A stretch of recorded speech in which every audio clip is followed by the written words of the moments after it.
Notre mémoire ne reflète pas toujours fidèlement la réalité. En fait, parfois, nos souvenirs distorsionnent les faits vécus ou les paroles entendues. Puis là, ensuite, nous voilà convaincus de ce qu'on avance, surtout quand ce qu'on avance est partagé par les autres autour de nous ou encore sur Internet.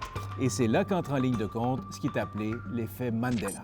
Salut Marie-Pierre. Salut Alexis. La mémoire, on le sait qu'elle peut nous jouer des tours, n'est-ce pas? Oui. Et puis, il peut y avoir une sorte d'effet de contamination quand un faux souvenir de quelqu'un se transmet à quelqu'un d'autre. Bref, collectivement, on peut avoir de faux souvenirs. C'est ce qu'on appelle l'effet Mandela, qui, oui, renvoie au vrai Nelson Mandela. Oui, cet effet-là a été nommé justement en l'honneur de Nelson Mandela parce que il y a eu un moment où plusieurs milliers de personnes étaient persuadées que Nelson Mandela était mort en prison, alors que c'est loin d'être le cas. Il a été libéré, il est devenu président de l'Afrique du Sud et il est décédé d'une mort naturelle beaucoup plus tard, en 2013. Et en 2010, c'est l'autrice Fiona Broome qui a donné son nom à cet effet-là, en réalisant qu'elle n'était pas la seule à avoir ce faux souvenir-là. Et elle a créé même un site web là, dédié au sujet. Mais l'effet Mandela, il faut bien dire, ça aurait pu être appelé autrement parce que si mon souvenir est bon, il y a plusieurs cas. Oui, comme ça aurait pu être l'effet toutes sortes de choses. D'ailleurs, je vais te tester un petit peu, Alexis. Maintenant, là? Oui, maintenant. Un quiz? Un quiz! OK, Oui, parfait. un jeu questionnaire. Je suis prêt, là. Allons-y. Ouais. Monsieur Monopoly, là, Ouais. cette espèce de personnage-là qu'on voit sur la boîte, sur les cartes Ouais. aussi, est-ce qu'il porte un monocle? Oui, Monsieur Monopoly ne porte pas de monocle. mais non, mais pour vrai, Non, T'es sûr? je suis Mais certaine. peut-être que là, il n'en porte pas, mais que Non, non. Même moi, j'ai du mal à en parler avec autant de certitude aujourd'hui, mais Eh ben. vérification faite, il ne porte pas de monocle. Mais c'est ça, notre cerveau fait une association tellement forte avec ce symbole de capitalisme-là, le riche homme qui porte un monocle, donc avec un jeu qui est l'emblème du capitalisme. On fait ce lien-là. Bon, j'en ai un autre, Alexis. OK. C'est 3PO, le personnage de Star Wars. On a souvent tendance à penser qu'il est complètement doré, n'est-ce pas? Ben oui, il est doré. Ben oui, il brille. Complètement. Là. Il y a quand même la jambe droite du genou au pied argentée. Ça, hey, le nombre de fois que j'ai vu ce film-là, eh bien, Si tu as souvent vu ce film-là, tu dois connaître la célèbre réplique.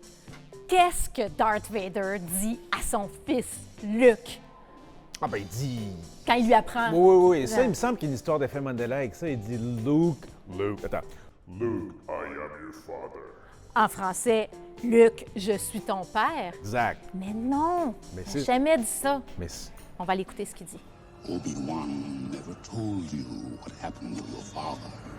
He told me enough. He told me you killed him. No. I am your father. Ah, OK! Fait que Non! c'est pas Luke, c'est non. C'est non, je suis ton père. Mais comment ça se fait que tout le monde pense que c'est Luke?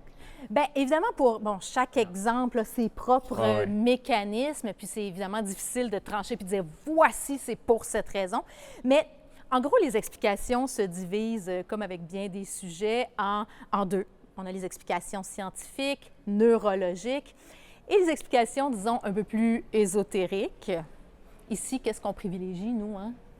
Oh, c'est pas l'ésotérisme, hein? On va commencer. Dernière nouvelle, là. On va commencer avec la science. Donc, fort probablement un lien avec la manière dont notre cerveau enregistre les souvenirs. Alors, chaque fois qu'on se souvient de quelque chose, on fait pas mal plus qu'appuyer sur un bouton, là, comme on ferait avec une enregistreuse. Il y a vraiment un processus de reconstruction effectué par le cerveau à partir de fragments d'informations. Et il y a des vides que le cerveau va combler en utilisant toutes sortes de stratégies. Très souvent, il va y aller avec ce qui a le plus de sens d'un point de vue narratif. Donc, par exemple, un personnage comme Nelson Mandela qui Ouais. meurt en prison, c'est vraiment l'archétype parfait du martyr qui est allé vraiment au bout de ses convictions puis qui en est mort. Donc, peut-être que le cerveau va avoir tendance à privilégier ça plutôt que la vraie histoire qui frappe moins. Bien, c'est souvent ça, la réalité. Elle est souvent plus plate que ce qu'on imagine. Voilà. Ouais. Un autre exemple assez éloquent, je ne sais pas si tu vas te faire piéger par celui-là, OK. le logo de Fruit of the Loom. Oui, ça, je le connais. Tu le connais. Ouais. Et tu sais donc que des milliers de personnes sont persuadées que derrière les fruits, il y a une corne d'abondance. La corne d'abondance, oui. Puis moi, encore une fois, c'est un sujet que je connais, puis j'y crois à la corne Ouais, d'abondance tu la qu'elle vois, a là. déjà été. Je la visualise Ah, super ouais, bien. ouais. Plein de gens la visualisent. On la visualise pas mal de la même façon. C'est ça qui est assez hallucinant. Il y a même des chercheurs qui ont présenté à des volontaires 3 versions du logo. OK. Donc, le vrai, seulement Ça, les c'est le vrai, fruits. là. Ouais. OK. Une version avec la fameuse corne d'abondance en arrière-plan et une autre où il y avait une assiette. Et si ils ont massivement choisi le logo avec la corne d'abondance, C'est ça que les gens ont dit dans la recherche. voilà ce qui a fait émettre aux chercheurs l'hypothèse que c'est pas seulement la logique qui s'impose, parce que si c'était quelque chose de simplement logique, on irait peut-être avec l'assiette qui est plus souvent associée Ben à oui. des fruits, Ben oui. mais la corne C'est d'abondance... le symbole. Ben, c'est le symbole, Ah oui. la moisson, l'abondance, les fruits, la récolte. Donc, on finit par intégrer ça à la réalité. Et quelque chose qui pourrait favoriser la création de faux souvenirs, c'est que quand on se souvient de quelque chose et quand on imagine quelque chose, on fait appel à une région du cerveau qui s'appelle l'hippocampe dans les 2 cas. Bon, évidemment, pas seulement à cette région-là, là, se souvenir puis imaginer, c'est des processus assez complexes qui font appel à toutes sortes de régions du cerveau, mais l'hippocampe est impliqué dans les 2 cas. Donc, peut-être que ça rend la frontière entre le souvenir et l'imagination pas mal plus, moins étanche qu'on le croit, J'aime finalement. cette explication, oui. Est-ce que l'arrivée ou l'avènement des réseaux sociaux a amplifié l'effet Mandela qui le précédait, bien sûr? Là? On peut penser que oui, hein, parce que l'effet a été nommé en 2010. Ben, c'est ça.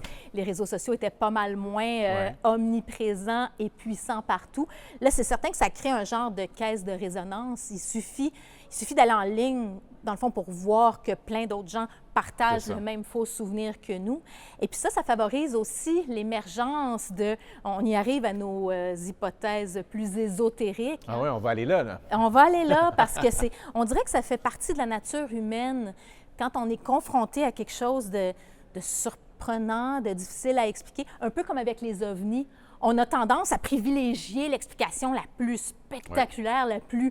alors qu'il existe des explications beaucoup plus rationnelles. Ah oui. C'est le cas ici, mais il y en a quand même qui vont privilégier, et c'est très... J'ai été surprise de découvrir à quel point des théories comme celle des univers parallèles, des voyages dans le temps, des glissements justement entre lignes temporelles provoqués par des expériences de physique fondamentale au CERN. Ce serait ça qui expliquerait Aïe, aïe, l'effet aïe, aïe. Mandela. Imagine. Puis moi, je trouve que l'explication la plus simple est aussi la plus spectaculaire, à savoir, notre cerveau, c'est vraiment un maître illusionniste. Et toi, ben, c'est toujours clair quand tu nous expliques les choses. C'est des faits, Marie-Pierre. Oh!